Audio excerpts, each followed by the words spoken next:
Perry, tell us what are some of the aha moments when a PACE organization realizes we need to get a flex card? Unfortunately, it's usually around enrollment growth. And so we've heard stories of, well, we're picking up 50 or 100 new participants, and they all had flex cards before, and they all want to keep flex cards now. So now we really need flex cards, or we might lose them. Or, we were going to get a visit from 30 to 50 residents from a nearby assisted living community. But when they found out we didn't have flex cards, they canceled the whole thing. And so it's really, those are the typical tipping points of, oh, we didn't realize how much was at stake and how desirable these cards really are. And not to say they're the be all end all. And, if you have a card, everyone's going to automatically enroll. But increasingly, they see, well, it's table stakes. And if we don't have them, we're not even going to get in the conversation. I had spoken with one of a client that we work with at Generations Now, and what they did was the enrollment manager kept a list of all the people who said no to PACE Yeah, because they didn't yeah. have a flex card, and that person took that list of names into leadership and said, these are people we aren't able to serve. I've heard of some lists being 90 people long. What are people buying with these cards? Groceries, at least that we've seen, it's almost, I'd say, over 80% grocery purchases. And everything from I'm ordering my groceries online at Walmart or via Instacart, all the way down to I'm shopping at this little bodega, nearby me. You often hear these cards referred to as grocery cards. A lot of PACE organizations start by buying gift cards to a local grocery store, and groceries are typically one of the biggest expenses each month for people. We do see, some transportation, some utilities, some over-the-counter purchases, but by and large, people want to buy groceries with these cards. So I heard you say something. I can go to my corner bodega with this card. I don't just have to go to like my giant Safeway or shop on Instacart. Yeah, which is one of the advantages of taking a different approach than I think some of the other vendors in the space is opening it up so that the card is not locked into a particular network of stores, but can be used anywhere MasterCard is accepted. But yeah, I think it's a tremendous value to the participant to be able to go to that independent grocery store, the culturally relevant grocery store that they prefer to shop at for the things that they want to eat. How do you think having groceries impacts health outcomes? And is there any anecdotal data, stories, or hard data? I think the hard data is hard.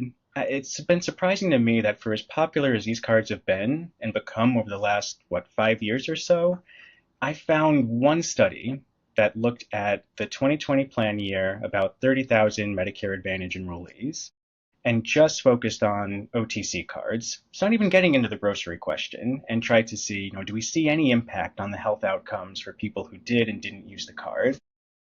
Kind of mixed results. For certain conditions, people with obesity or substance use or stroke did see an improvement in outcomes and lower utilization, readmissions, overall cost, etc. Not across the board, and they acknowledge all the limitations of the study.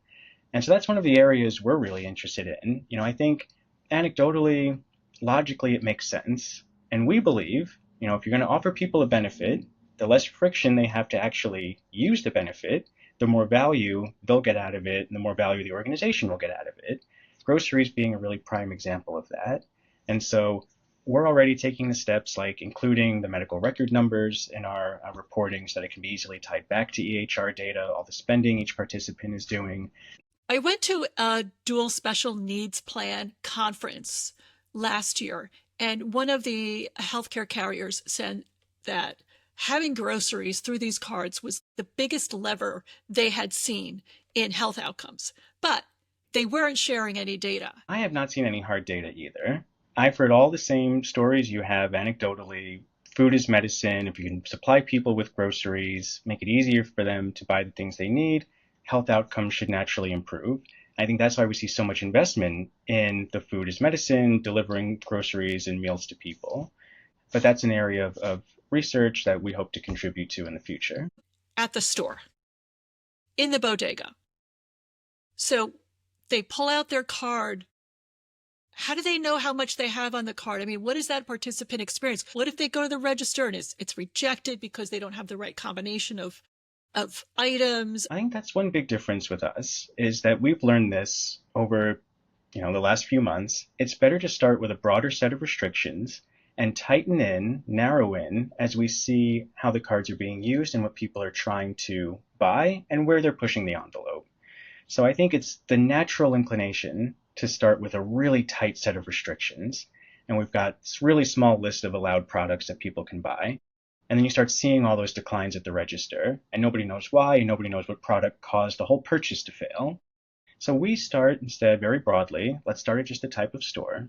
And then when you're at the register, you'll have a balance alert that you received that morning, so you know exactly how much is on the card, was sent to you via text. You'll get another one after you make the purchase. I think the other big thing we'll see is, did the PIN number work? Did you put the right PIN in? And that's just education. So we work closely with the staff, help them support the participants in that if a declined purchase comes through, you can see why it failed. Was it an overdraft? Was it a PIN issue? And so it's a little bit of education and it's constant communication to make sure everybody's fully in. For the frontline staff, how are you reducing kind of the extra workload or workflow for them with having these cards? Great question. I used to work for a big managed care organization, and we saw all of the calls we were getting just about that particular topic. How much money is left on the card? What's the balance? So we think the text messages help a lot with that to curb those questions before they start coming in. We also have a 1-800 number on the back of the card that's 24/7 bilingual support. And I have been really surprised how willing participants are to call that number first. So they've been calling in to do everything from check the balance, to request a replacement card, to request that their card be locked because they were worried someone might have gotten access to it, to report a dispute. And, I ordered something that was never delivered. So I think it's already starting to help alleviate the burden on that frontline staff. So we try to alleviate as much of that as we can. Because we understand there's so much on their plate. And the last thing we want them spending their time on is looking up the balance on each card. Let's talk about fraud. This is a big fear. How do you prevent, and can you prevent against fraud, or how big of an issue is it really? Down to something as benign as, giving it to my nephew to buy Doritos and beer. Yeah, one of the concerns that doesn't always come up, but really should, is what if someone else gets access to the card? Either because the participant gave it to them, or as we had a case of, someone took a picture of the card so that they had the card number, the expiration date, all of that information, and then tried to use it. And so we can see, how far away are you from the participant's home when you're trying to use the card. So there are things that we can put into place that rely on, a little mix of technology and process and people to make it work. Because I think over the long term, that's the far more effective strategy than, well, we're just going to put more and more and more restrictions on the cards. I don't think that's a winning solution. At least what we've seen, it takes a combination of, yes, the technology, the restrictions on the card, the reporting and alerting that we can do. And then it's the relationship you have with the participant. It's one of the special things about PACE is how closely you all get to know each participant, the conversations you can have about, hey, why did you try to withdraw money from an ATM? Why do we see you ordering so much Papa John's? Why did you attempt to buy something at Liquor Locker? Like, is this really the way we intended you to use the card? Is this something you really need? And just so you're aware, if you continue using it in ways that we don't deem appropriate, you could lose it. How are IDT teams incorporating spending cards into their care plans? Our recommendation is always that it starts with the care plan, that these cards should not come up unless the participant screens as eligible. There's always a financial insecurity assessment done. Is there a need? IDT team determines, is a flex card the right way to meet the need for this participant? And then they say, okay, now that we've decided to move forward with a flex card for them, we'll go create the SpendCare account. We'll put in their monthly benefit amount or quarterly, however often they want to distribute the funds. And these are the benefit categories the participant should be able to access based on the needs we identified. So for us, it should always be a care plan driven approach, not necessarily that one size fits all that we see marketed so heavily in Medicare Advantage. Do you see any PACE marketing these types of cards openly or subtly? I don't think anyone would say they're marketing the cards openly. We've seen one organization publicly list that they have a card available and specify, what is available to be purchased on the card, just as this is a benefit that we provide. I think there is a lot of understandable concern around the perception that these cards are in any way an inducement to enrollment.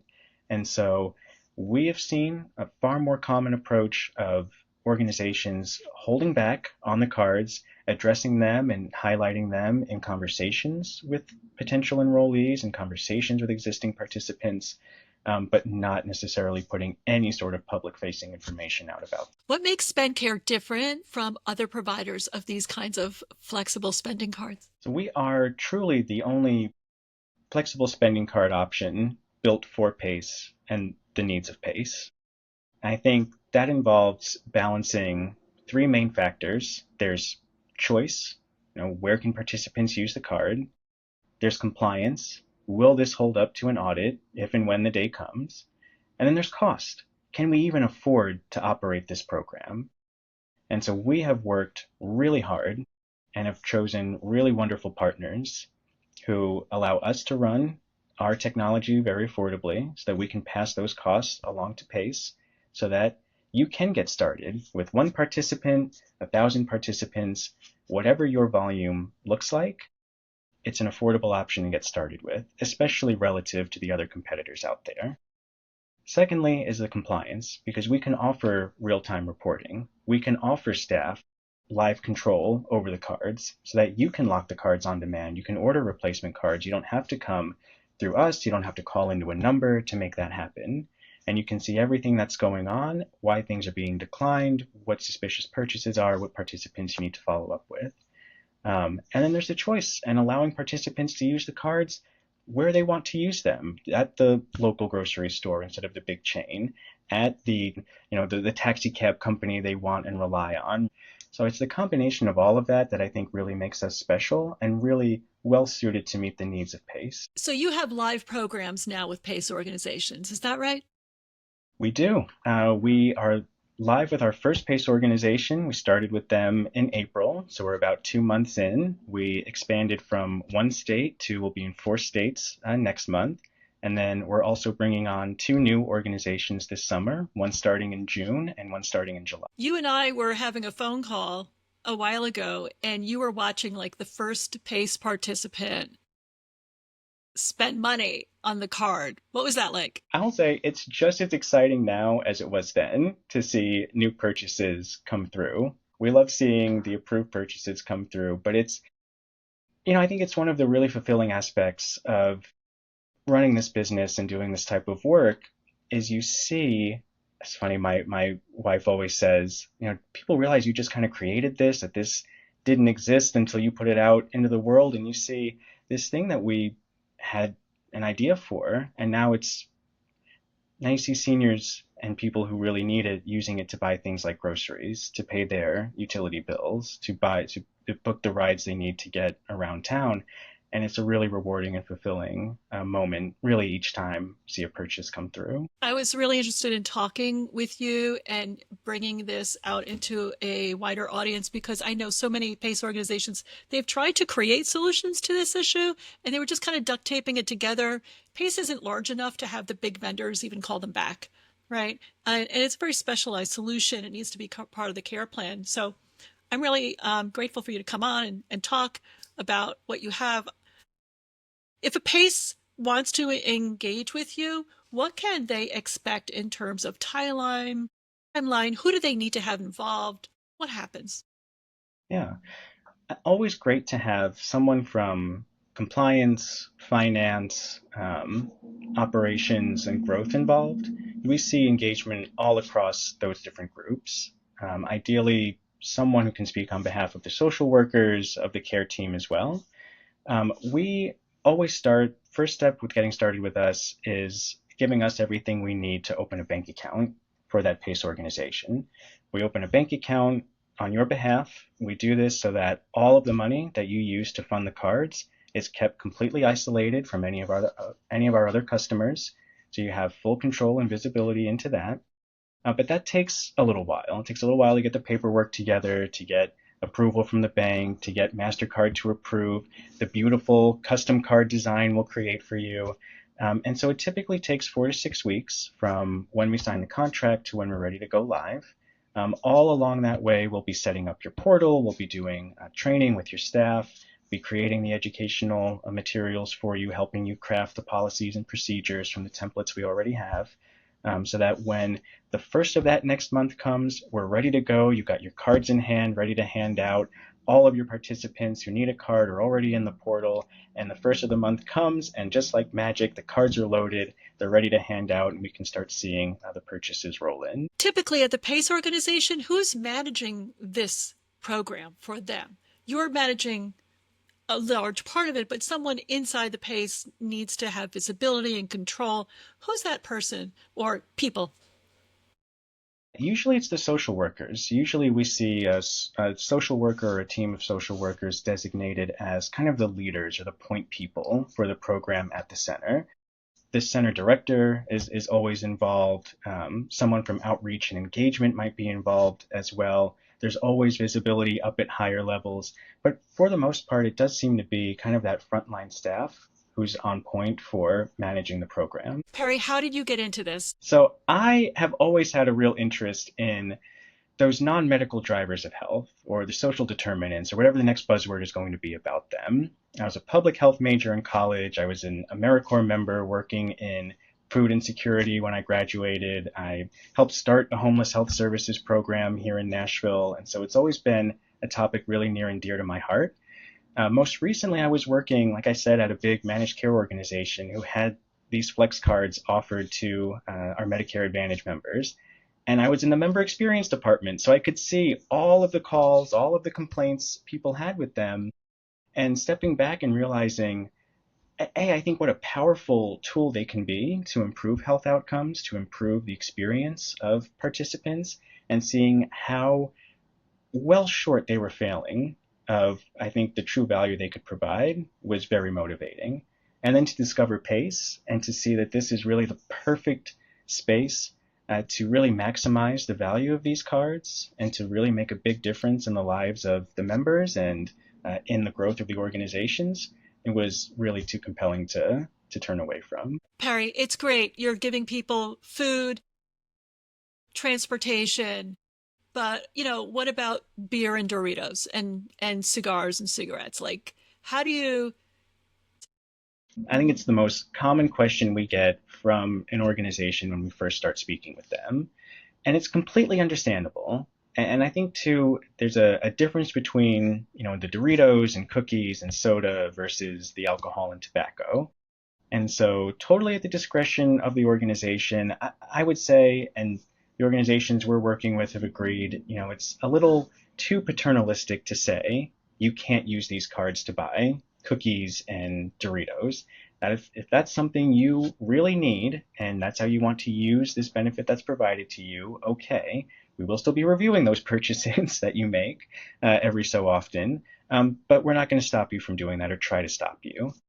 The alcohol and tobacco is a harder topic because you can try to implement restrictions within a store, and that locks participants into only being able to use the card at certain types of stores. And then when you put more and more restrictions around the cards, you increase the likelihood that the next purchase isn't going to go through because those lists aren't updated very often about the products in the store. They may be miscategorized. There could be any number of things that goes wrong that you can't really educate the participant about. And so they try to use the card, it fails, and they don't want to use the card anymore. We have opted instead and advocate instead for that blended approach of we have policies about what the card can be used for.